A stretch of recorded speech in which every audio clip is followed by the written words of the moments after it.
Par rapport à l'implication de la France dans la mise en œuvre des projets subversifs contre le Niger,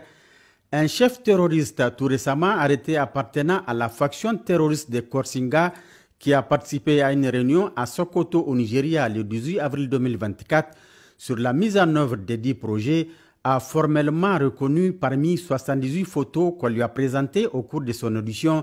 celle d'un certain Gliozo Thomas. Gliozo était un officier de liaison de la Direction générale de sécurité extérieure de la France au niveau de l'ambassade de France à Niamey avant les événements du 26 juillet 2023. L'objet de cette réunion, convoquée par un certain Moussa Moumouni, ex-conseiller à la présidence du régime déchu, était de mettre à la disposition de la faction terroriste de Korsinga, dont les terroristes est membre, un arsenal de guerre pour les aider à déstabiliser le Niger.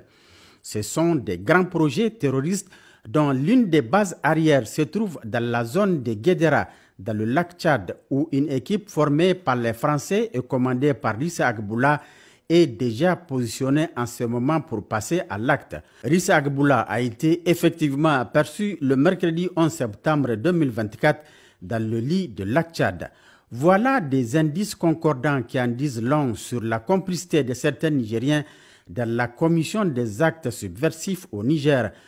Qu'ils sachent que la vigilance des forces de défense et de sécurité est celle du peuple qui continue à soutenir le Conseil national pour la sauvegarde de la patrie et à son paroxysme. Une vigilance qui entretient cette flamme patriotique chez les Nigériens nouveaux qui prient Dieu et le Tout-Puissant nuit et jour pour la sauvegarde de la patrie.